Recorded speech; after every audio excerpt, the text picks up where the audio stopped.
Hello student, most welcome to my YouTube channel maths.com. I am going to tell you concept and most important question for exam class 10 ICSE chapter banking. Easy and short with trick. Okay, let's see. देखिए banking में जो होते हैं चार type के question पूछे जाते हैं। पहला आपसे पूछा जाएगा इंटरेस्ट या मैच्योरिटी वैल्यू फाइंड करिए।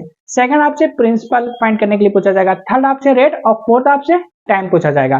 तो इससे पहले जो दो पार्ट हमने बनाए हैं उसमें आपको इंटरेस्ट फाइंड करना बताया, मैच्योरिटी वैल्यू। सेकंड पार्ट में हमने आपको प्रिंसिपल फाइंड करना बताया और थर्ड पार्ट में हम आज देखेंगे रेट कैसे फाइंड करते हैं। बहुत इजी मेथड में देखेंगे वो ट्रिक के साथ। Okay, let's see. देखिए क्वेश्चन आपसे क्या कह रहा है, Shahrukh open a recurring deposit account in a bank of deposit ₹800। Okay, ₹800 ये डिपॉजिट कर रहे थे, आपका क्या हो गया, प्रिंसिपल हो गया। तो आपका ये जो गिवन है इसको हम पहले लिख लेते हैं कि आपको प्रिंसिपल दिया हुआ ₹800।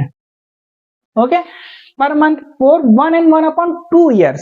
ओके, अब देखिए n जो दिया हुआ है, n यहाँ पे दिया हुआ है 1 and 1/2 years। ओके, और टाइम जो होना चाहिए, बैंकिंग में कोई भी क्वेश्चन सॉल्व करेंगे तो वो मंथ में होना चाहिए। अब यहाँ पे समझिए 1 and 1/2 year, तो देखिए 1 ईयर, पहले 1 ईयर में कितने मंथ होते हैं आपके, 12 मंथ होते हैं। ओके, 1 ईयर में 12 मंथ हो गए, प्लस फिर देखिए हाफ ईयर है, हाफ ईयर में कितने मंथ होंगे, 6 मंथ होंगे। ओके, तो 12 6 कितना हो गया, 18 मंथ हो गया। टोटल कितने मंथ हो गए, 18। 1 ईयर में 12 मंथ होते हैं और हाफ ईयर में कितने मंथ होते हैं, 6 होते हैं। तो 12 6 कितना हो गया, 18 मंथ हो गया। तो हम इसकी जगह पे लिख सकते हैं इक्वल टू में 18 मंथ।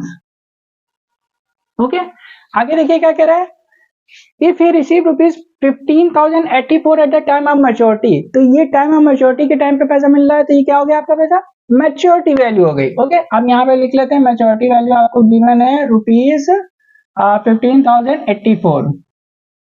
ओके, आपको फाइंड क्या करना है, find the rate of interest per annum, हमको रेट फाइंड करना है।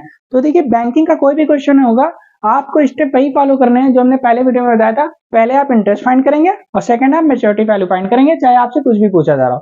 तो सबसे पहले इंटरेस्ट हम फाइंड करेंगे, तो इंटरेस्ट का फॉर्मूला क्या है, P into n plus 1 upon 2 into 12 into R upon 100। Okay, value put करेंगे, P आपका कितना है, 800 है, इंटू n आपका कितना है, 18 है, इंटू n की जगह हम 18 रखेंगे, plus 1 upon 2 into 12 into R हमें फाइंड करना है, उसको हम एज इट इज लिख देंगे और अपॉन 100। ओके, अब देखिए हम क्या करेंगे, ब्रैकेट सॉल्व करते हैं पहले। 800 इंटू 18 इंटू 18 और 1 कितना हो गया, 19 upon 2 into 12 into R upon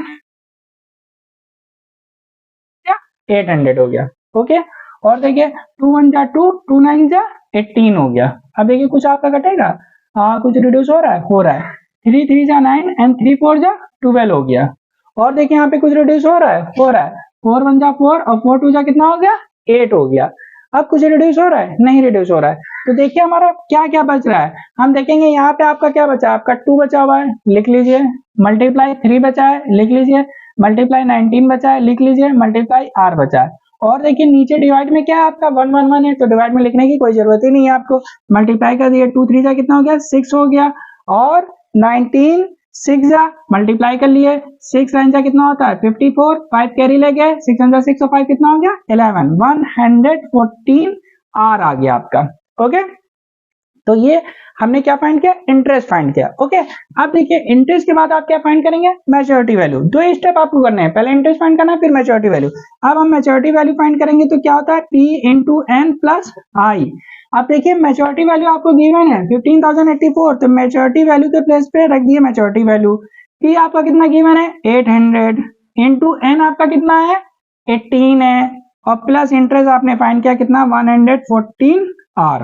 okay, अब देखिए क्या करेंगे, 15,084 इक्वल टू में ये 800 है और ये कितना आपका है, 18 है। सो ये मल्टीप्लाई है, P इंटू n है ना, तो ये मल्टीप्लाई है। अब हम क्या करेंगे, 800 को 18 से मल्टीप्लाई करिए, तो देखिए 8 से इसको मल्टीप्लाई करेंगे, 8 8 जा 64, 6 कैरी लेके, 8 1 जा 8 और 6 कितना हो गया 14, 2 0 लगा दीजिए, और प्लस 114 R हमने लिखा। ओके, इसके बाद यहाँ सॉल्व कर देते हैं, समझिएगा। अब देखिए 15,084 हमने ऐसे ही लिखा। ओके, अब देखिए ये 14,400 यहाँ पे क्या है, प्लस है ना, तो इसको जब हम ट्रांसपोज करेंगे तब तो क्या हो जाएगा, माइनस का हो जाएगा, माइनस का कितना हो जाएगा 14,400, और इक्वल टू में आपका क्या हो जाएगा 114 R। ओके, माइनस कर लीजिए, कैसे माइनस करेंगे, 15,084 में से 14,400 माइनस करिए आप, ये 4 बचा, 8 बचा, 10 में 4 गया 6, 4 में 4 गया 0, 1 में 1 गया 0, तो आपका क्या था 684 इक्वल टू में 114 आर। ओके, अब देखिए 114 और R क्या हो रहे हैं, एक दूसरे से मल्टीप्लाई हो रहे हैं, तो जब हम R फाइंड करेंगे तो 684 हमने इसे लिखा, R फाइंड करेंगे 114 मल्टीप्लाई हो रहा है, तो ये कहाँ जाएगा, डिवाइड में आ जाएगा। ओके, रिड्यूस कर दीजिए, देखिए 2 3 जा 6, 2 4 जा 8, 2 2 जा 4, 2 5 जा 10, 2 7 जा 14। अब देखिए किस पे जाएगा, 3 से रिड्यूस होगा, 3 1 जा 3, 3 1 जा 3, 3 4 जा 12, 3 1 जा 3, 2 बचा, और 3 9 जा कितना हो गया 27। अब देखिए 19 6 जा कितना होता है, चेक करिए, 6 9 जा 54, 5 कैरी लगे, 6 1 जा 6, 5 11, 114, तो 19 1 जा 19, 19 6 जा 114, तो R आपका कितना आ गया 6 आ गया, R क्या आ गया 6 आ गया, और R जो होता है उसमें हम क्या लगा देते हैं परसेंट, और ये पर एनम में आता है। ओके, तो यही आपका आंसर हो गया। तो बैंकिंग में किसी भी तरीके का क्वेश्चन पूछा जाता है तो सबसे पहले आप इंटरेस्ट फाइंड करेंगे, उसके बाद मैच्योरिटी वैल्यू फाइंड करेंगे, और जो आपसे पूछा जा रहा है, प्रिंसिपल पूछा जा रहा है, रेट पूछा जा रहा है, उसको एज इट इज पुट कर देंगे, आंसर फाइंड हो जाएगा। इंपॉर्टेंट क्वेश्चन है, ये एग्जाम में पूछा जाता है, इसकी प्रैक्टिस करिए। ओके, नेक्स्ट वीडियो में इसके और भी इंपॉर्टेंट क्वेश्चन सॉल्व करेंगे और आपको टाइम फाइंड करना बताएंगे। नेक्स्ट वीडियो देखने के लिए मैथ्स.com को सब्सक्राइब करें, press bell icon for all videos. Thank you, bye.